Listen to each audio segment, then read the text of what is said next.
जय गुरुदास. आपणा सर्व गुरुदास प्रेमींना, गुरुदास अनुयायांना गुरुदास जयंतीच्या खूप साऱ्या शुभेच्छा. आपण आज संपूर्ण भारतभर त्याचप्रमाणे जगभर गुरुदास जयंतीच्या संपूर्ण तयारी सुरू आहे.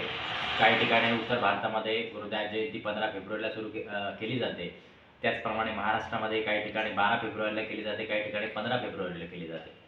परंतु गुरुदासांचा जो जन्म आहे तो 15 फेब्रुवारी 1398 असा आहे आणि तो माघ पौर्णिमेला झालेला आहे. त्यामुळे काही ठिकाणी तो पौर्णिमेला साजरा केला जातो. परंतु त्यांची जन्मतारीख जी आहे ती 15 फेब्रुवारी 1398 अशी आहे. आणि ज्या गुरुग्रंथ साहेब आहे त्यामध्ये त्यांच्या 18 साकी आणि 101 पद हे आपल्याला बघायला मिळतात. गुरुग्रंथ साहेब जो शीख धर्माचा ग्रंथ आहे त्या ठिकाणी आपल्याला ते बघायला मिळतात.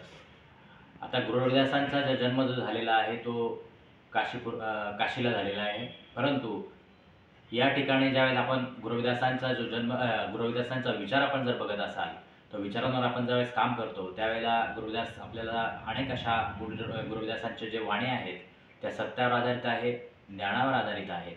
आणि 13व्या शतकाचा आपण जर विचार केला आणि आजचा 21व्या शतकाचा आपण जर विचार केला तर गुरुदासांचा जो विचार आहे तो 13व्या शतकात इतका आधुनिक होता, प्रगत होता. परंतु आपण जर गुरुदासांचे अनुयायी आहे, गुरुदास म्हणतात की जात जात में जात है जो केलन में पात, मनुष्य ना जोड सके तब तक जाती ना जात. अशा प्रकारची गुरुदासांची वाणी आहे. त्याच्यात गुरुदास म्हणतात की जात ही तोवर जाणार नाही जोपर्यंत आपण एकमेकांना मनुष्याला मनुष्य जोडणार नाही तोपर्यंत जाती संपुष्टात येणार नाही. परंतु आपण जर गुरुदासांची जी संपूर्ण वाणी जर बघितली त्यांनी जातीवरती प्रहार केलेले आहे, वर्ण व्यवस्थेवरती प्रहार केलेले आहे. अशा या गुरूंना आपण जर खऱ्या अर्थाने विचारांची जर आपण अभिवादन केलं तर खऱ्या अर्थाने गुरुदास जयंती ही साजरी केल्यासारखी होईल. कारण गुरुदासांचा विचार जर आपण बघितला तर तो सत्यावर आधारित आहे आणि आपल्या अनेक गुरुदास अनुयायी जे आहेत ते सत्यावरती बोलायला आज घाबरतात. ज्यावेळेला भारतीय संविधानाची निर्मिती झाली 1950ला त्याला भारतीय संविधानाचा आपल्याला अनेक अधिकार मिळाले. परंतु डॉक्टर बाबासाहेब आंबेडकर ह्या भारतीय संविधानाचे शिल्पकार आहेत आणि त्यांनी या माध्यमातून अनेक अशा अधिकार आपल्या सर्व भारतीयांना मिळवून दिले. तर या गुरुदासांची जयंती आपण साजरी करत असताना त्यांचे जे विचार आहेत ते देखील या भारतीय संविधानात आपल्याला बघायला मिळतात. ज्यावेळेला गुरुदास म्हणतात की जात जात में जात है जो केलन में पात, मनुष्य ना जोड सके तब तक जाती ना जात. अशा प्रकारची ही वाणी ज्यावेळेस गुरुदासांची आपण ऐकतो तर त्याच्यामध्ये बंधुता आपल्याला दिसते, त्याच्यामध्ये आपल्याला समानता दिसते, समता दिसते. हीच भारतीय संविधानाला स्वातंत्र्य, समता, बंधुता, न्यायावर जे आपले संविधान आधारित आहेत तीच भूमिका गुरुदासांची 13व्या-14व्या शतकामध्ये होते. अशा प्रकारचे गुरुदासांचे विचार आपण जर आत्मसात केले तर आपल्याला निश्चितप्रमाणे या भारतीय संविधानाला आपण जो भारतीय संविधान आहे ते आपण अंमलात आणलं तर मला खात्री आहे की गुरुदासांचे विचार देखील आपल्याला हे आत्मसात होतील. ज्यावेळेला आपण गुरुदासांचा विचार जर बघितला, गुरुदास म्हणतात की ब्राह्मण मत पूजिये जो होवे गुणहीन, पूजिये चरण चंडाल के जो होवे गुण परवीन. ज्यावेळेला आपण ब्राह्मणांवरती गुरुदासांनी टीका केलेली आहे आणि ब्राह्मण धर्मातून गुलामीतून मुक्त होण्यासाठी गुरुदास आपल्याला 13व्या-14व्या शतकात सांगतात. आणि आपल्या भारतीय समाजामध्ये जे चर्मकार समाज आहे संपूर्ण भारतभर तो अजूनही या ब्राह्मणी धर्मातून मुक्त झालेला नाही, त्याच्या कर्मकांडातून मुक्त झालेला नाही. आणि म्हणून आपल्याला जे काही मिळालेलं आहे ते भारतीय संविधानाच्या अधिकारातून मिळालेलं आहे. परंतु हा जो चर्मकार समाज आहे मूळचा शेड्यूल कास्ट, ज्याला आपण भारतीय संविधानात शेड्यूल कास्ट म्हणून गणलं, परंतु हा मूळचा अस्पृश्य समाजातील आहे. आणि त्याच्यामध्ये ज्यावेळेस आपण ही वर्णव्यवस्था मनुस्मृती जर बघितली तर याला अस्पृश्य ठरवण्यात आलेला आहे. आणि मग अशा वेळेला गुरुदास या 13व्या-14व्या शतकामध्ये या संपूर्ण जाती व्यवस्थेवरती, वर्ण व्यवस्थेवरती, ब्राह्मण व्यवस्थेवरती टीका करतात आणि खडखडून या संपूर्ण व्यवस्थेला जागं करण्याचा प्रयत्न करतात. आणि आपण त्यांच्या अनुयायी म्हणून त्यांनी जर विचार केला तर आपण आजही भारतीय संविधानात जे आपल्याला समता, स्वातंत्र्य मिळालेली आहे, परंतु आपण ब्राह्मण समाजातून अजूनही धर्मातून त्या मुक्त झालेल्या नाहोत. आणि म्हणून आपण गुरुदासांच्या अनुयायी म्हणून जर आपण त्यांची जयंती साजरी करत असाल तर आपण गुरुदासांचे विचार देखील आत्मसात केले पाहिजे. की ज्यावेळेला गुरुदास सांगतात की थोटा पंडित थोटी माया, ह्या प्रकारचे जे त्यांनी सांगितलेलं आहे की थोटा पंडित आहे त्याची पूजा खोटी आहे, त्याचा जो नैवेद्य आहे तो खोटा आहे. आणि म्हणून जर आपण गुरुदासांचा विचार जर पालन करणार आहोत तर आपण त्या कर्मकांडातून मुक्त झालं पाहिजे ब्राह्मणांच्या. तेव्हा आपण खऱ्या अर्थाने गुरुदासांची जयंती ही साजरी करू असं मला वाटतं. कारण ज्यावेळेला गुरुदासांचा विचार आपण आत्मसात केला तर खऱ्या अर्थाने आपण त्यांचा गुणगौरव केल्यासारखा होईल. कारण ज्यावेळेला गुरुदास म्हणतात की मी चारो वेद किया खंडित गुरुदास किया वंदितो, अशा प्रकारची जी गुरुदासांची जी वाणी आहे की गुरुदासांनी चारही वेद जे आहे ते खंडित केलेले आहे त्या शतकामध्ये, आणि बाबासाहेबांनी आपल्याला जी मनुस्मृती आहे ती दहन केलेली आहे. अशा प्रकारचा दोघांमध्ये साम्य आहे ह्या महापुरुषांमध्ये. ओशो देखील म्हणतात की भारत जो आहे तो संतांचा भरलेला एक संतांचा मोठा समूह आहे, परंतु या सर्व संतांमध्ये एक गुरुदास जे आहेत एक वेगळा तारा आहे आणि त्यांचा विचार हा प्रखर आहे. अशा प्रकारची गुरुदासांची जी वाणी आहे ती सत्यावर आधारित आहे. त्याप्रमाणेच आपण जर वागलो तर मला खात्री आहे की आपला हा जो गुरुदासांचा जो अनुयायी आहे, चर्मकार समाज आहे, तो एक आधुनिक समाज निर्माण होईल. परंतु तो आज कर्मकांडामध्ये अडकलेला आहे आणि जोपर्यंत हा चर्मकार समाज कर्मकांडातून बाहेर निघत नाही तोपर्यंत तो खऱ्या अर्थाने या गुरुदासांचा अनुयायी होऊ शकणार नाही, महापुरुषांचा अनुयायी होऊ शकणार नाही. आणि म्हणून या गुरुदासांच्या विचारांवरती चालणारा समाज आपल्याला निर्माण करायचा असेल तर खऱ्या अर्थाने भारतीय संविधानाचं आपण पालन केलं पाहिजे. आणि भारतीय संविधानात जे आपण म्हणतो की भारतीय संविधान धोक्यात आहे, कारण आपल्याला जे काही मिळालेलं आहे ते भारतीय संविधानामुळे मिळालेलं आहे.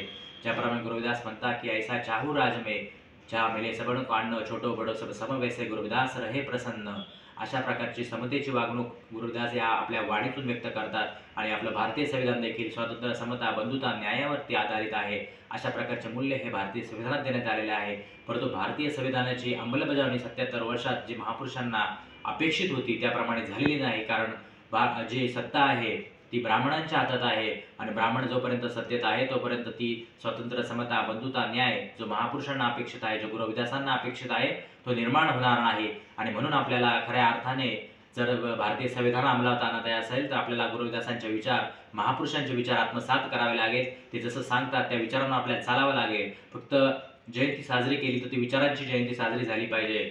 अशा प्रकारची जयंती आपण जर साजरी केली विचारांची तर निश्चितप्रमाणे तो विचार आपण आत्मसात केला तर भारतीय संविधानात जे जे आपल्याला हक्क अधिकार प्राप्त दिलेले आहेत ते आपल्याला प्राप्त करून घेता येतील. आणि ते प्राप्त करून घेता येतील तर आपण खऱ्या अर्थाने महापुरुषांचे, संतांचे विचार आपण आत्मसात करूया. आणि मला खात्री आहे की हा जो भारतीय संविधान आहे ते जर आपल्याला सुरक्षित करायचं आहे, जे आज धोक्यात आलेलं आहे ते कशाने धोक्यात आलेलं आहे तर ईव्हीएमने धोक्यात आलं आहे. कारण भारतीय संविधान आपल्याला जे आहे ते आपल्याला मताचा अधिकार देतं आणि मताचा अधिकार देतं म्हणून आपण या देशाचे नागरिक आहोत आणि नागरिक आहोत म्हणून आपल्याला मूलभूत अधिकार प्राप्त झालेले आहेत.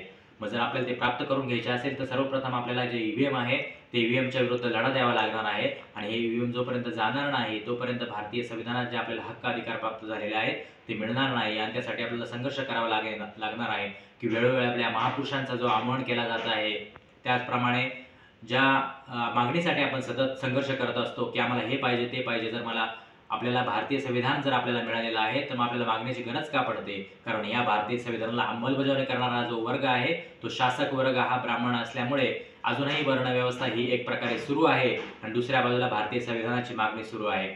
आपल्याला भारतीय संविधानासाठी लढावं लागणार आहे. संपूर्ण गुरुदासांचा जो अनुयायी आहे, चर्मकार समाज आहे, त्यांनी भारतीय संविधानासाठी आणि ह्या ईव्हीएमच्या विरोधात लढलं पाहिजे, संघर्ष केला पाहिजे. कारण जोपर्यंत आपण याच्या विरुद्ध लढणार नाही तर आपल्या पिढ्या ज्या आहेत ते आपल्याला जे काही आज मिळालेलं आहे ते भारतीय संविधानाला मिळालेलं आहे आणि येणाऱ्या पिढ्यांसाठी आपल्याला लढावं लागणार आहे. त्यांच्या सुखकर जीवनासाठी आपल्याला लढावं लागणार आहे. आणि तेव्हा आपल्याला खऱ्या अर्थाने आपण गुरुदासांचे अनुयायी आहोत असं समजलं जाईल. कारण गुरुदासांनी 13व्या-14व्या शतकामध्ये ज्या वेळेला ही जी ब्राह्मणी व्यवस्था आहे, जाती व्यवस्था आहे, वर्ण व्यवस्था आहे ही टोकावरती होती, पुढे होती, त्यावेळेला गुरुदासांनी सत्याची कास धरून या संपूर्ण व्यवस्थेविरुद्ध लढा दिलेला आहे. आणि आपल्याला तर आज भारतीय संविधान असताना आपण गपचूप बसतोय आहे, आपण सत्यावरती बोलत नाही, आपण फक्त कुठल्या ना कुठल्या एका व्यवस्थेच्या मागे आणि ब्राह्मणी व्यवस्थेला सपोर्ट करत आहोत. आणि म्हणून आपण या ब्राह्मण व्यवस्थेला, ब्राह्मण धर्माला नष्ट करण्यासाठी आपण पुढे येऊया आणि गुरुदासांचा विचार, महापुरुषांचा विचार, भारतीय संविधानाला अपेक्षित असणारा समाज आपल्याला निर्माण करण्यासाठी आपल्याला संपूर्ण समाजाला, आपल्या संपूर्ण भारतीयांना, आपल्याला गुरुदास अनुयायांना ह्या करावा लागणार आहे. मला खात्री आहे की आपण या 15 फेब्रुवारीच्या जयंतीनिमित्त संकल्प करूया की आपण जो गुरुदासांना, महापुरुषांना अपेक्षित जो समाज आहे, भारतीय संविधानाला स्वातंत्र्य, समता, बंधुता, न्यायावर आधारित जो समाज आहे तो जर आपल्याला निर्माण करायचा असेल तर आपल्याला संघर्ष करावा लागणार आहे. कारण आपल्याला फक्त भारतीय संविधान मिळालेलं आहे परंतु भारतीय संविधानाचे हक्क अधिकार प्राप्त झालेले नाही. ते प्राप्त करून घेण्यासाठी आपल्याला सर्वांना संघटित व्हावं लागणार आहे. आणि ज्यावेळेला गुरुदास म्हणतात की पराधीनचा पाप हे जानलं रे मीत, पराधीनचं कोण करे हे प्रीत, म्हणजे गुरुदास म्हणतात की गुलाम जो आहे त्या गुलामाला कोणी जवळ करत नाही त्याच्यावर कोणी प्रीती करत नाही आणि म्हणून गुलामाला ही गुलामी झटकून टाकायला लागणार आहे, पराधीनता त्याला फेकावी लागणार आहे.